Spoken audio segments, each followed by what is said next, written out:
So guys, sharing my experience as a new car owner on selecting the proper bolts for your plate number. So what we have here is an anti-theft screw.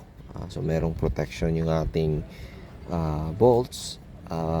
Yes, for the purpose na anti-theft nga. Not necessarily na talagang nanakawin yung mga plate numbers, but merong cases na ganon, and it might be used for something illegal, and the process of obtaining another one is very quite burdensome. Hindi natin maiwasan, minsan pupunta tayo sa mga remote locations na magpark doon, and then baka may mga ganong mangyari. So what I did is just search in Lazada or any online merchant for an anti-theft bolt, and this is what I get. I already attached the first plate to do some testing, so sinasummarize ko lang ngayon so ano yung naging experience ko, because base sa instructions hindi ganun ka parang picture lang. You eventually figure that out, pero kung pagod ka mag-isip-isip, there's also an extra part maybe sa motorcycle. So pwede mo i-follow tong guide na to. So what we have here, ito yung bolt, which is may security. Hindi siya usual to be unlocked. It will be provide tayo ng ganitong screw kasama sa purchase natin. And we also have the bolt, and ito yung cap niya to cover the bolt outside.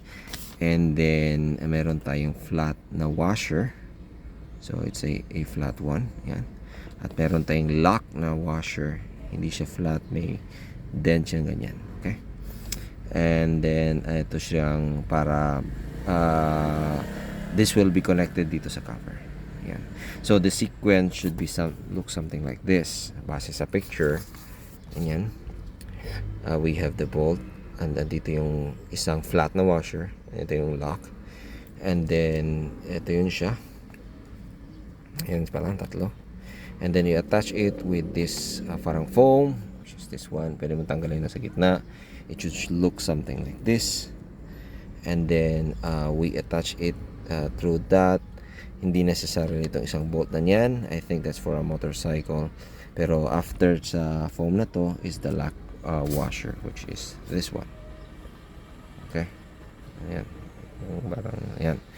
And then we attach this. Okay. So let us demonstrate on how to do it and what does it look in its final output. Okay. So first step, let's remove yung old na plate number na binigay ng provider using a conventional screw. Sa akin it's a 10mm screw. So usually just do some clockwise. I think counterclockwise pala.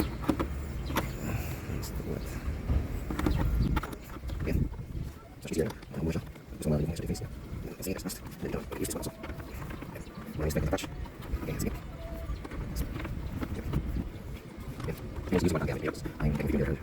So as you can see, ready naman siya. We'll just have to attach the new plate number with the bolt. So what happened off screen is I did some cleanups and just removed the other plate para ma-attach na natin itong isa. And I would recommend cleaning the portion kung saan mo ilalagay yung plate number, especially that might be the last time that you will see it, because hindi kayo magkakabit ng plate number every now and then. And especially doon sa lalagyan ng bolt, which I will be flashing some pictures on the screen kung ano yung mga importanteng dapat i-clean up and remove some level of rust. And after that, I also just made already an estimate para ilagay yung support somewhere sa likod. This is a foam, so no need to be very exact sa positioning kasi pwede namang i-adjust. And what we'll do is just let's just attach it right now dito sa plate para mabigyan ng ano. So let me like madali na lang tayo kabit. So remember, andito sa loob yung washer, flat washer. Okay, and then ikakabit natin sa labas yung itong lock washer. So ikabit na natin dyan. Okay, as well as attach na, and then we're gonna also attach the other one and prepare natin here.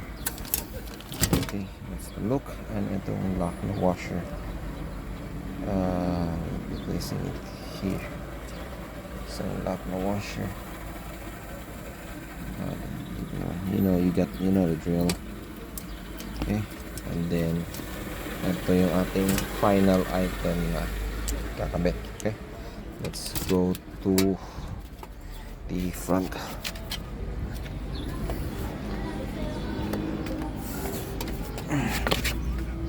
Okay, yun siya. I will just place it here in ganun na position. So ilagay ko muna yung screw, and then okay, so what I did is to screw a little portion for each before doing the full screw. Ito na yun siya sa likod with the lock washer. Hindi na makita, but that's it. And then we're just gonna complete that hulog.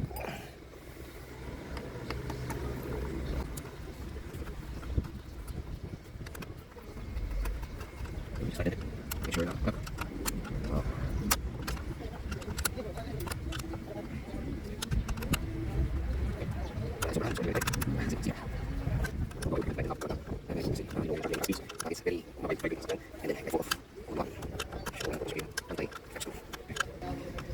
So, ang screw pa lang, ito pa lang yung screw at yung tool niya mismo is already an anti-theft kasi meron na siyang hindi usual yung kanyang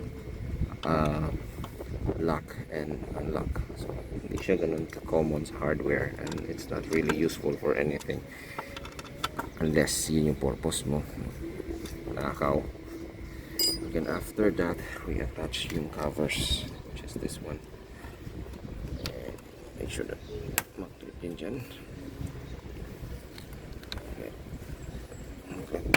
Okay, that's it.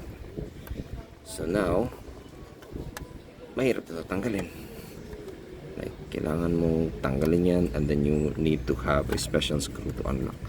And then we got our plate attached with an anti-theft screw for the peace of mind whenever you're going somewhere sa mga alanganin na parking spots, and also iwas na lang aberya in case yung if there's an attempt sa mga ganyan.